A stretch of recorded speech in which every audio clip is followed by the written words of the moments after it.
Gracias al Señor por esta mañana que ha sido maravillosa, donde hemos podido exaltar el nombre del Señor. Dios nos ha hablado a través de su palabra en el devocional, y hoy tenemos, por la misericordia del Señor, la oportunidad de continuar nuestra serie en el libro de Hechos, y vamos a continuar en el capítulo 2 desde el versículo 41 al 47. Vamos a ubicarnos en la palabra del Señor.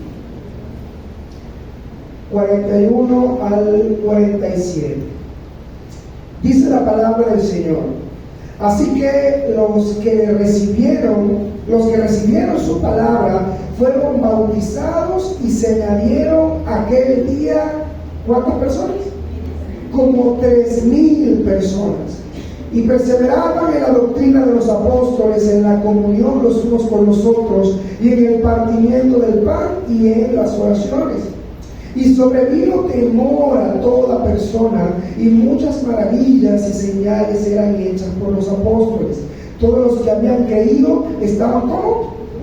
Juntos, y tenían en común todas las cosas, y se vendían sus propiedades y sus bienes, y los repartían a todos según la necesidad de cada uno. Y perseverando unánimes cada día en el templo, y partiendo el pan en las casas, comían juntos con alegría y sencillez de corazón. Versículo 47 termina este capítulo diciendo: alabando a Dios y teniendo favor con todo el pueblo, y el Señor añadía cada día a la iglesia los que habían de ser salvos. ¿Cuánto exalta el nombre del Señor y las gracias por su palabra?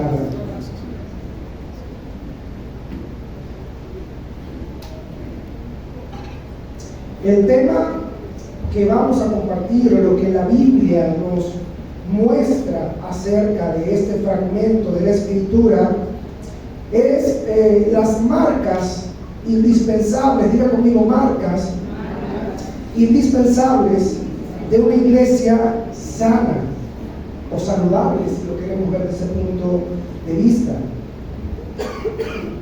Perdón. Alguien una vez en mi trabajo me preguntó por qué yo asistía habitualmente a la iglesia. ¿Cuál era el motivo, la razón por la que yo asistía habitualmente a la iglesia? Y esa pregunta me llevó a reflexionar sobre muchas cosas. Pero en el momento que pensaba en una respuesta, recordé una cita que no tuve la oportunidad de escuchar en primera persona, pero sí la escuché de mi pastor y de otros hermanos que tuvieron la oportunidad de ver de cerca el trabajo del pastor Ageo Herrera. Y él decía que la iglesia es el bien más preciado de Dios en este mundo. Y yo estoy de acuerdo. La iglesia no es una edificación. A lo mejor la persona que me preguntaba eso, porque yo asistía habitualmente a la iglesia, a lo mejor tenía una idea de la iglesia como una edificación donde quizá en ocasiones tú vas a hacer cualquier tarea. Pero los que conocemos a la luz de la Escritura qué es la iglesia, sabemos que la iglesia no es meramente una edificación. La iglesia es la familia de Dios. ¿Cuántos dicen amén? Y qué privilegio, qué bendición poder ser parte de esta familia que gracias a Cristo y su sacrificio, hoy por gracia tenemos esa oportunidad de ser parte de la familia de Dios. Ahora, esto me lleva a pensar, ¿qué es lo que hace? ¿Cuál es la razón? ¿O qué es lo que realmente hace a una iglesia ser iglesia? ¿Será que todo grupo que se reúne por ahí es una iglesia? ¿Puede que existan falsas iglesias? Para entender estas preguntas, el libro de Hechos nos indica una serie de marcas que deben ser vitales para que una iglesia pueda crecer, diga conmigo, crecer de forma saludable. Y en primer lugar, lo primero que me llamó la atención, porque uno de los libros que he estado leyendo simultáneamente con la serie expositiva, es este libro de Hechos, este devocional. Y algo que yo he notado sobre este libro es que hay cosas extraordinarias. ¿Cuánto dicen amén? no vemos cosas muy ordinarias, vemos acontecimientos donde el Señor se muestra y usa a sus hijos con poder. ¿Cuántos dicen amén? Pero es que no podemos esperar menos de nuestro Dios. Nuestro Dios es un Dios extraordinario. ¿Cuántos creen eso? Nuestro Dios es un Dios extraordinario. Podemos ver en este libro cómo el Espíritu Santo está en los creyentes y cómo la primera iglesia, que es la iglesia que nace o que comienza a desarrollarse en Jerusalén, mostraba dos cualidades importantes. Y la primera es que estaba llena del Espíritu Santo, pero también una muy importante es que se centraba en ¿qué? ¿En quién? En Cristo. Mis hermanos, a medida que sigamos avanzando en esta carta, creo que nos vamos a sorprender más y más. ¿Cuánto dicen amén? Lo segundo que yo puedo observar es que el mensaje de esta primera iglesia, también que desafía nuestra vida, ¿dónde estaba centrado, mis hermanos? ¿Estaba centrado en que alcanzaran sus sueños? ¿En que alcanzaran sus proyectos? ¿En que tuvieran una vida de plena y total felicidad? ¿O será que el mensaje central era Cristo y el Evangelio mismo? ¿Cuánto dice amén? Y nosotros lo podemos observar en los versículos 40 y 41 que se relacionan con la predicación de la semana pasada. Podemos ver que luego de esa extraordinaria predicación del apóstol Pedro, muchas personas creyeron. Y dice el versículo 41 que más de 3,000 personas confesaron el nombre del Señor. Pero a mí me lleva a pensar, y podemos ver a un hombre sencillo, a un hombre que era pescador, un hombre que probablemente no había sido educado a nivel de, por ejemplo, como la vida del apóstol Pablo, que fue un hombre que fue preparado desde su infancia. Quizá Pedro no tenía esa preparación, pero me atrevo a decir que este mensaje que se predicó es uno de los mensajes evangelísticos más extraordinarios que alguna vez en la vida, en el mundo, se ha predicado.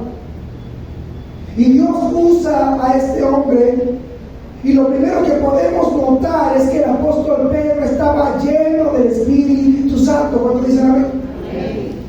Por eso el mensaje que Pedro transmitía era claro. ¿Cuál era su mensaje? El hombre ha violado la ley de Dios, por lo tanto el hombre es culpable.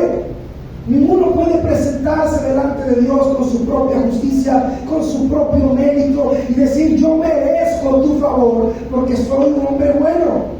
Pedro quita todos esos argumentos y dice el hombre ha violado la ley, el hombre es culpable, pero allí no se queda su mensaje. Luego vemos a Pedro que presenta a Cristo como el sacrificio perfecto por nuestros pecados.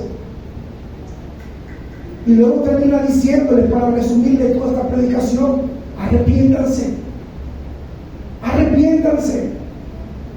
Y yo creo que son tres elementos importantes que una iglesia debe tener, una marca importante que una iglesia debe tener en sí para ser una iglesia conforme a lo que el Señor desea. Mis hermanos, vivimos en una época donde la gente tiene comezón de oír, y es una realidad.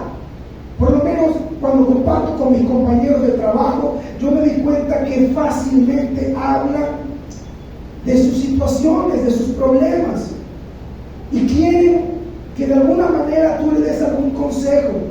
La gente tiene comezón de oír, pero para nadie es un secreto que también vivimos en una época que desde muchos púlpitos lo que se predica es algo para que la gente se sienta bien. Me gustaba mucho la referencia que utilizaba nuestro hermano Jesús Guerra en el devocional, creo que de John Wesley, si no me equivoco, que decía que cuando predicas el Evangelio vas a generar dos reacciones: o las personas se van a convertir o se van a poner bravo contigo.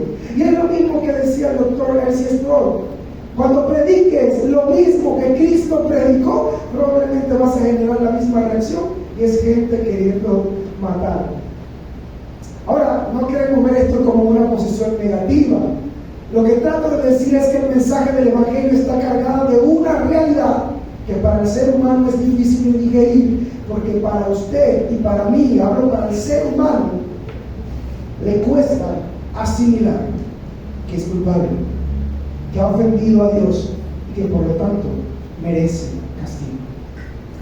Pero Pedro resalta la belleza del Evangelio y nos muestra que a pesar de que somos culpables, a pesar de que merecíamos toda la ira de Dios sobre nosotros, Cristo fielmente, obedientemente, el justo, fue a la cruz para cargar nuestras culpas y nuestras faltas. Y gloria a Dios por Cristo, porque a través de Él, hoy, aquellos que nos hemos acercado a Él, hoy tenemos paz con Dios. ¿Cuánto dicen amén? Denle un fuerte aplauso al Señor.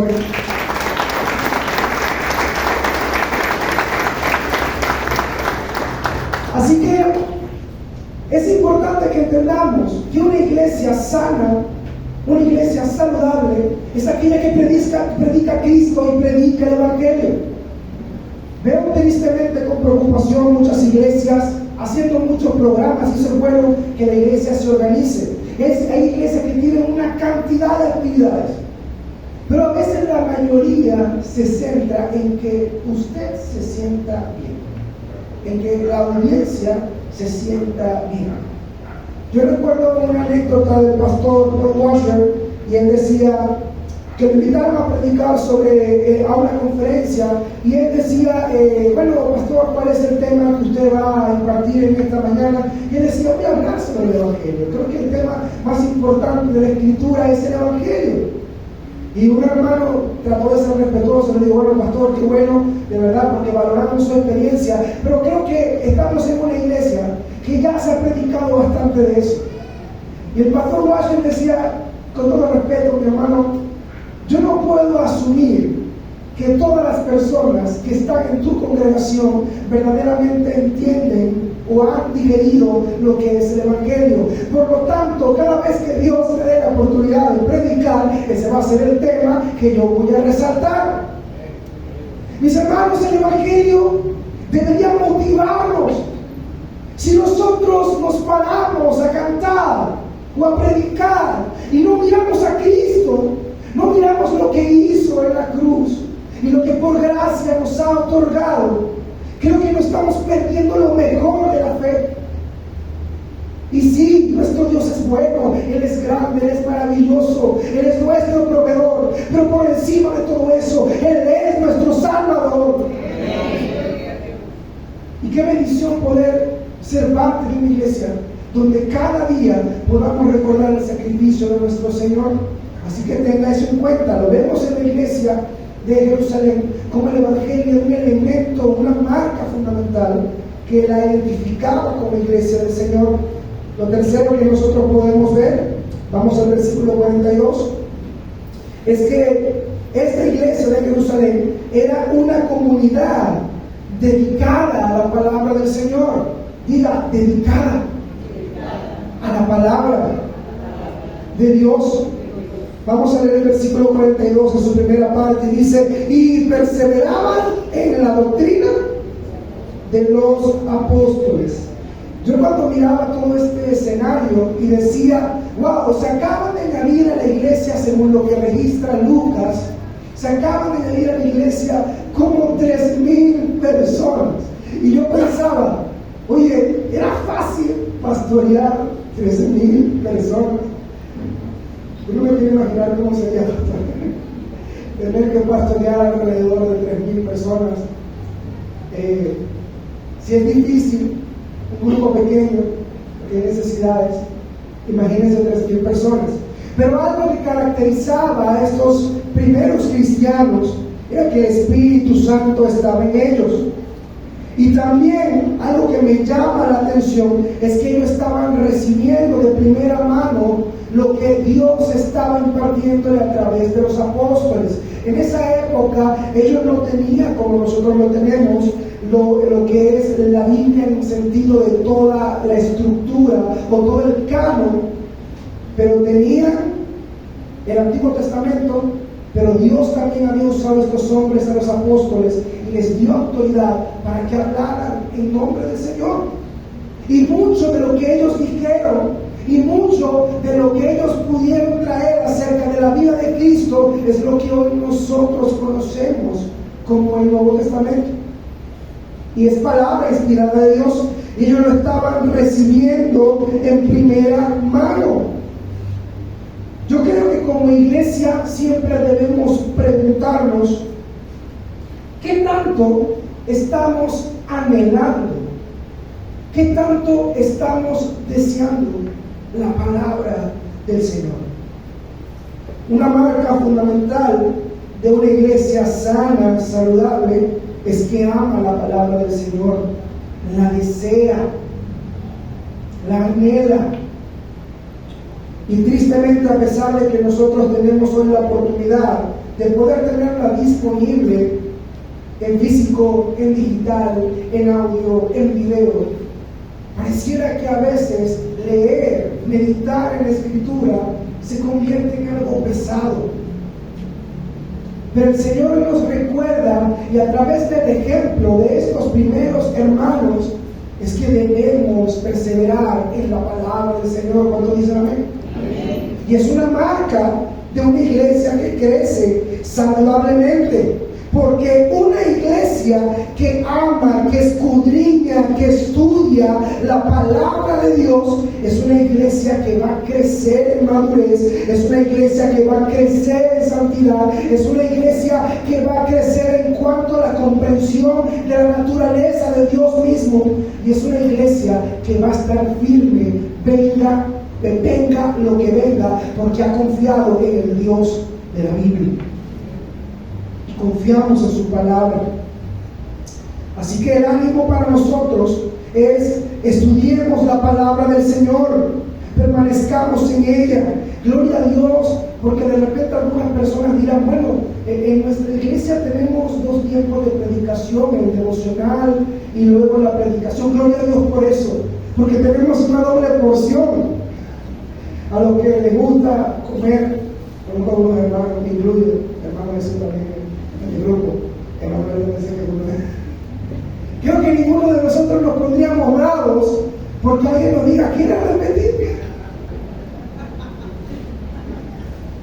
Mis hermanos, gloria a Dios por la iglesia, porque también tenemos esa oportunidad donde no solo estudiamos la palabra, sino que la escuchamos y ya está ahí ministrando nuestra mente, ministrando nuestro corazón. Y déjame decirle que todo lo que la Biblia nos dice y entra en nuestras mentes y corazones no va a regresar vacío. Amén. Amén. Así que, ¿cuánto tiempo estás dedicando a estudiar la palabra? Gracias a Dios porque podemos ser parte de una iglesia que se preocupa por eso. No hay iglesia que para esto no es importante. Hay predicadores que le dicen: mira, tienes 5 minutos, ve lo que vas a hacer. Si quieres cuenta un testimonio, si quieres cuenta una anécdota, cuenta un chiste. Pero no le dan importancia a la Biblia. Mis hermanos, es una marca importante. Si usted llega a un lugar donde no se predique la palabra del Señor, creo que ese lugar tiene serios problemas. Así que es importante que nosotros nos demos o pidamos al Señor en oración: dame hambre por tu palabra. ¿Cuándo fue la última vez? Y quiero que meditemos en esto con presta atención. ¿Cuándo fue la última vez que usted, me incluyo, le pedimos al Señor: dame hambre por tu palabra? Permíteme no solamente mirar el versículo del día, sino permíteme sumergirme en ella. Que el tiempo no sea un factor, sino que yo pueda estar allí y mirar cómo tú, Dios, nos has amado tanto, pero también nos desafías a ser diferentes. ¿Cuándo fue la última vez que lo hiciste, mis hermanos? A veces pedimos mucho porque tenemos necesidades, es verdad, pero que nunca se te olvide en tu oración pedir al Señor hambre por su palabra. Jesús dijo: a veces piden y no reciben, porque piden para su propio deleite. Pero mi pregunta es: si nosotros le pedimos al Señor una vida ferviente de oración, hambre por su palabra, ¿acaso el Señor no nos va a ayudar en eso? Claro que sí. Entonces sigamos adelante procurando y estudiando la palabra del Señor, no solamente para conocerla, sino también para manejarla eficazmente, que es lo que el Señor desea. ¿Cuánto dicen amén? Amén.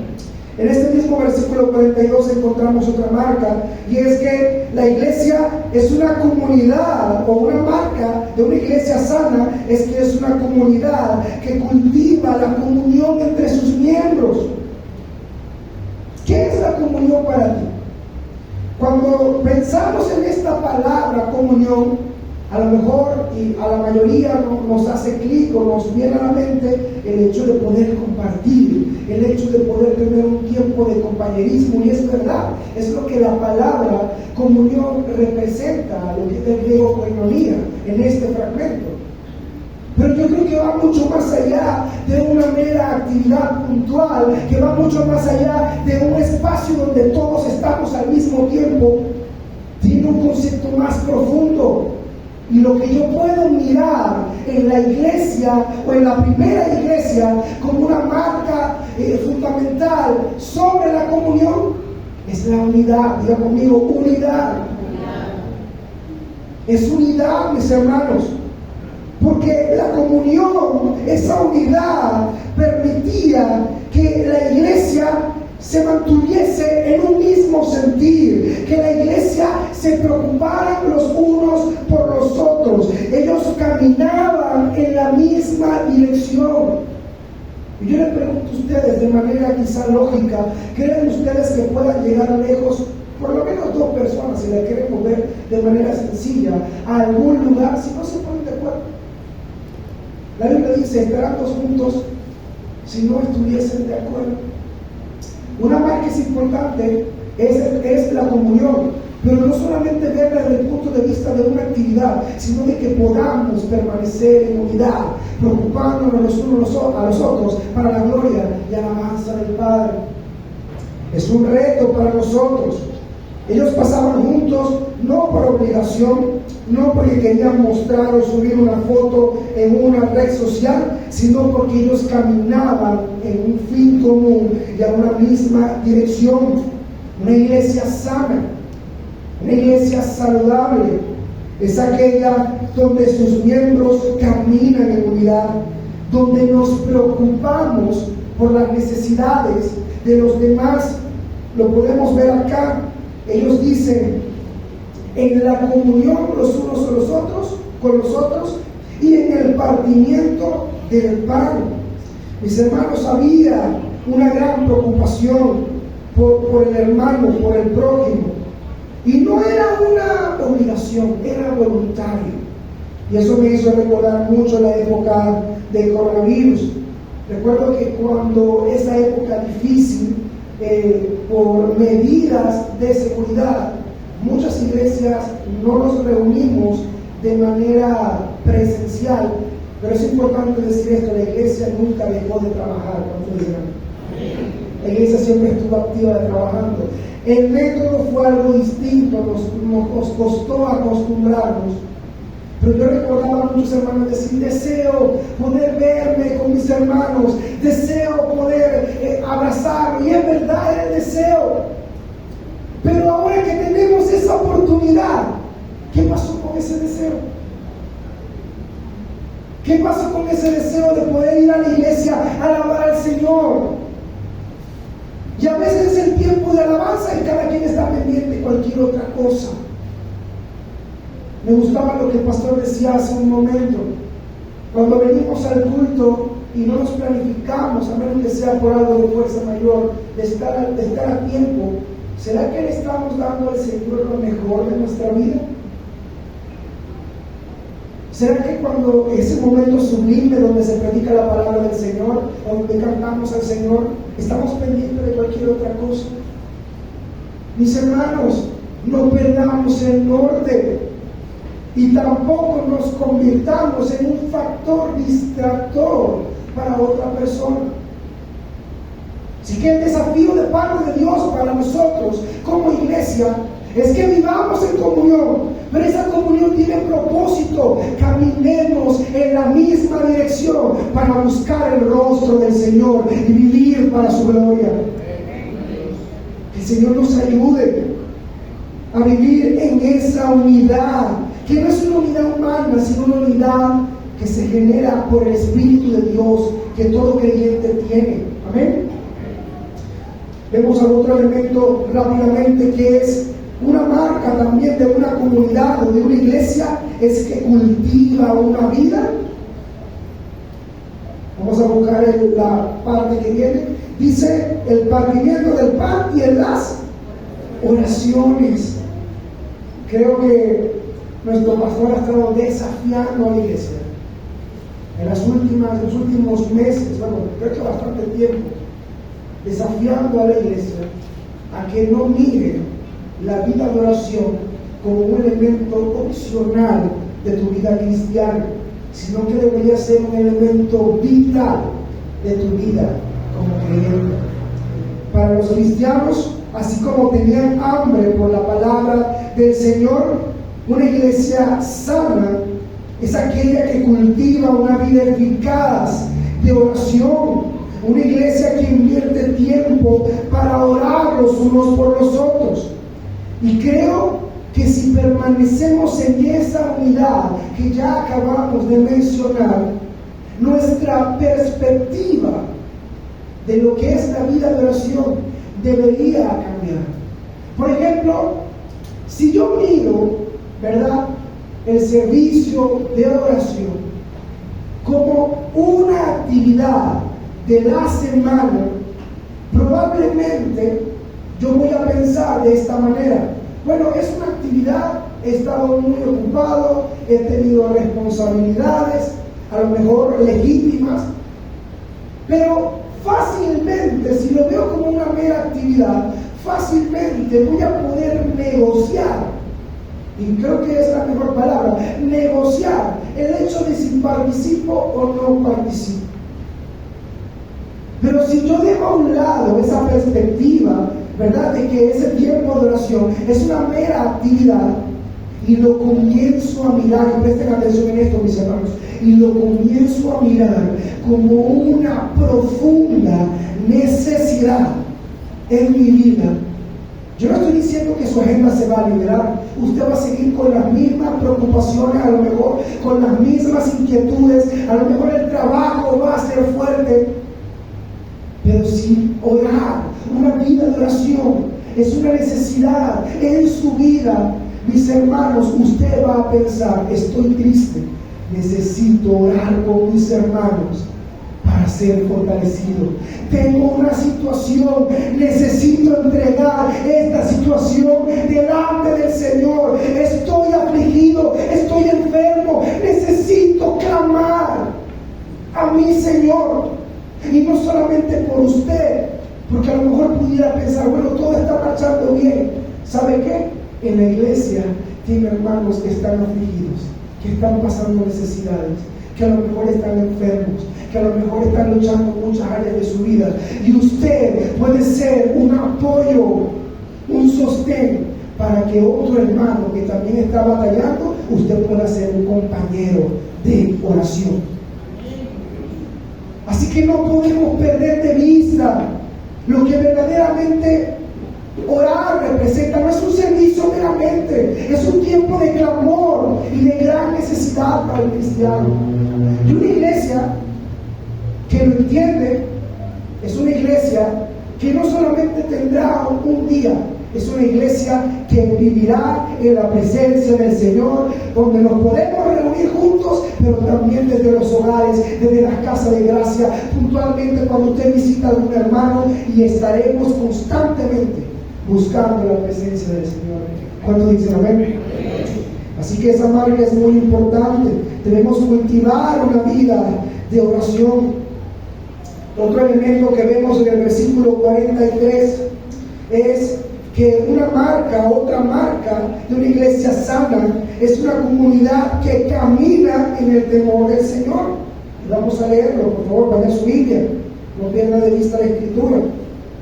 Dice: y sobrevino temor a toda persona, y muchas maravillas y señales eran hechas por los apóstoles. Cuando pensamos en esta palabra temor, la mayoría de las veces la pudiéramos comparar con terror, con miedo. Quizá un miedo donde yo no quiero estar allí porque siento que me va a pasar algo malo. Pero cuando vamos al original y entendemos un poco a profundidad de lo que esta palabra quiere decir, no es tanto como un miedo de rechazo, sino pudiéramos apuntar más a la idea de que los primeros cristianos entendían quién era Dios y por lo tanto no jugaban con Dios. Una marca importante, porque ciertamente vemos en el texto que hacían grandes milagros, señales y prodigios. Pero mis hermanos, no pierdan de vista todo lo que el libro de Hechos va a registrar. No solamente vemos, y más adelante en el capítulo 3 usted lo va a ver la semana que viene, cómo los apóstoles sanan a un hombre. Podemos ver que los apóstoles, Dios también había permitido que, no sé si es la mejor palabra, pero fueron instrumentos de juicio para aquellos que desobedecían al Señor. ¿Y cuánto recuerdan a Ananías y Zafira? ¿Qué pasó ahí? Fue algo extraordinario. Porque imagínense, usted diga, has mentido, alguien cayó muerto. Eso es algo extraordinario, increíble de ver. Ciertamente se veían señales, sanidades, milagros, prodigios, pero también Dios permitía y recordaba a los cristianos que con Dios no se juega. Y una marca fundamental de una iglesia es que entiende eso, que tenemos un Dios santo y que demanda que seamos santos. ¿Cuántos a veces están mirando a Dios como alguien que mete en una cajita y que Dios se adapta a su voluntad? ¿Cuántas personas están torciendo la Escritura para justificar ciertas enseñanzas o ciertas prácticas o poder recuperar o poder sacar cierto beneficio de la pobre grey? Pero recuerden esto, con Dios no se juega. También debemos decir amén. Pero que el Señor nos ayude, porque nuestro Dios también es bueno y rico en misericordia. Amén. Vamos a dar un aplauso al Señor.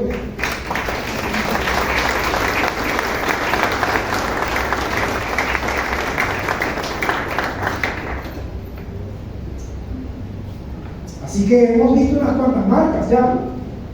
Bueno, es lo que yo he podido ver en el texto, que el Señor nos ayude. Otra cosa que ya veo, que también veo, lo vemos en los versículos 44 y también 45, cuando vemos que el autor dice: todos los que habían creído estaban juntos y tenían en común todas las cosas, y vendían sus propiedades y sus bienes y los repartían a todos según la necesidad de cada uno. Yo creo que esto es un complemento de lo que es la vida en comunión. Pero me llama la atención la ilustración, o mejor dicho, no la ilustración, porque era algo verdadero, así lo practicaban.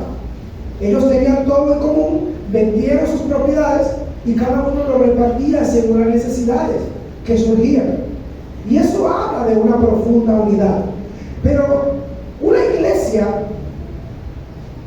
que realmente es sana es aquella que practica la generosidad. ¿Cuánto dicen amén?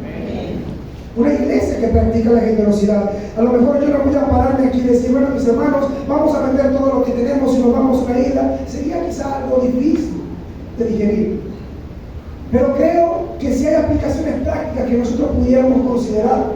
Porque si yo estoy cerca de mis hermanos, si yo me preocupo por los demás, si entiendo que la necesidad de mi hermano debería dolerme, cuando yo conozco que mi hermano tiene una profunda necesidad, yo no debería hacerme desentendido. Una marca importante es eso, la generosidad. Por la soberanía del Señor, en nuestra iglesia hay hermanos, algunos tienen más, otros tienen menos, pero Dios siempre ha dotado a sus hijos con algo con que poder compartir. Y lo hemos hablado hasta el cansancio. La generosidad no es un asunto de lo que tú tengas, es algo del corazón. Y si tú tienes poco, recuerden a la viuda, si tú tienes tienes poco si lo haces por amor al Señor y también por amor a tu hermano. Eso será de gran bendición y de gran ayuda. Una iglesia debe crecer en eso. Una iglesia sana debe cultivar la generosidad. Ahora, ¿es fácil? Yo no estoy diciendo que sea fácil. ¿Lo hemos alcanzado? Yo tampoco estoy diciendo que cada marca la hemos alcanzado. Pero una iglesia que se preocupa en crecer conforme a lo que el Señor desea, es una iglesia que va a preocuparse por cultivar cada una de estas áreas en su vida. Y la generosidad no se practica diciéndolo, se practica haciéndolo. A veces la primera vez te va a costar. A lo mejor el caso que decía nuestro pastor en ese año 2015, hoy quizás puedes ir fácilmente a una tienda y comprar una harina. Aquel tiempo no, una harina era como un tesoro. Pero mucha gente aprendió a ser más generoso en tiempo de crisis. Mis hermanos, no perdamos de vista eso. No perdamos de vista que si rogamos que el Señor nos bendiga, no solamente pienses en ti, piensa, Señor, si me vas a bendecir, lo que tú me has bendecido, permite que yo pueda bendecir también a mis hermanos. ¿Cuánto dicen? Es un reto que debemos comenzar a cultivar. Ya vamos terminando. Y algo también que veo en el versículo 46, vaya conmigo el versículo 46, dice: y perseverando unánimes cada día en el templo y partiendo el pan en las casas, comían juntos con alegría y sencillez de corazón. También creo que es un elemento fundamental de lo que es la vida corporativa de una iglesia y se relaciona con esa comunión. Pero una iglesia que crece de manera sana es una iglesia que tiene una vida en comunidad. ¿Y qué quiere decir eso? Donde apartamos tiempo para aprender juntos del Señor. Usted no vino hoy a ver a un predicador, no vino a verme a mí. Usted vino a escuchar al Señor y a alabar su nombre. ¿Cuánto dicen amén? Así que el que debe llevarse la gloria y el reconocimiento es Él. Pero si usted por alguna razón se desmotiva porque ve a un hermano o otro diferente y no presta atención, cuidado, porque su mirada está perdiendo de vista lo que verdaderamente es importante. Ahora, la iglesia necesita ese espacio, no una estructura, necesita ese tiempo donde juntos cantamos al Señor. Como músico, sé que cantar solo es un reto. Pero ustedes se han dado cuenta que muchas veces en nuestros tiempos de alabanza nosotros les animamos a que canten con nosotros, porque no somos nosotros los adoradores, es la iglesia que adora al Señor. Pero cuando la iglesia canta en una sola voz, cuando la iglesia levanta su voz, mi hermano, ahí no se escucha un gallo, ahí nadie desafina. Ahí no es quien canta mejor, quien canta menos. Es la voz de un pueblo que exalta el nombre de su Salvador.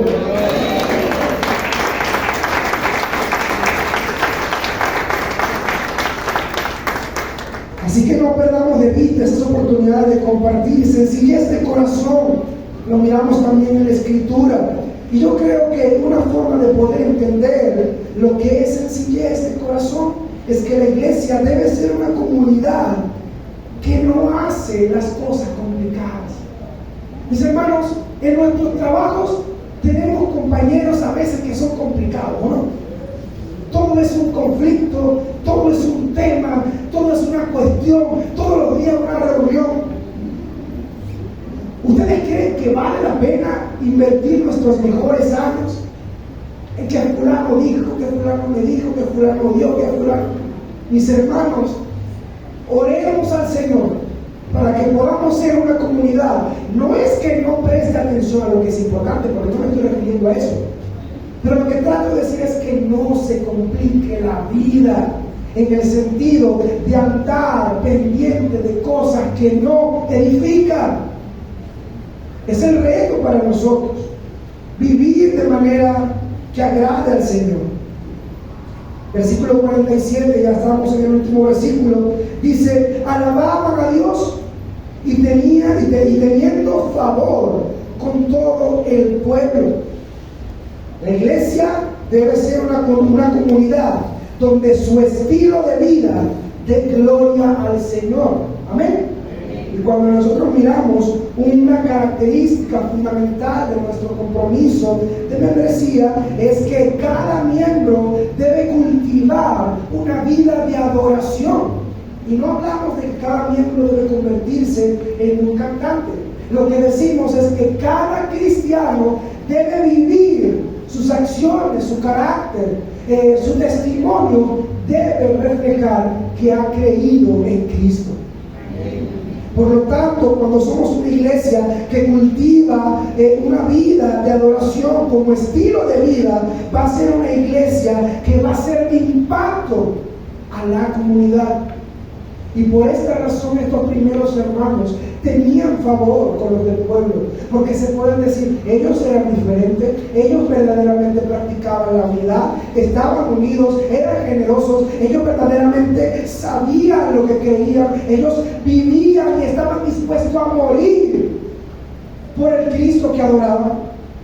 Esa debe ser una marca característica de nosotros.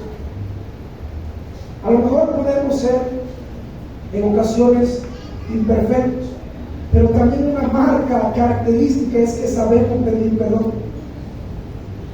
Mis hermanos, cualquiera de nosotros se puede equivocar en algún momento, pero no solamente te quedes ahí. Si tú de repente tuviste un conflicto con un vecino o algo pasó, aprendamos a pedir perdón, porque el perdón también habla acerca de lo que Cristo hizo por nosotros.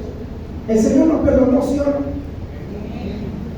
Y creo que debemos también mostrar ese mensaje, que cuando nos equivocamos, tenemos un Dios capaz de perdonarnos. Amén.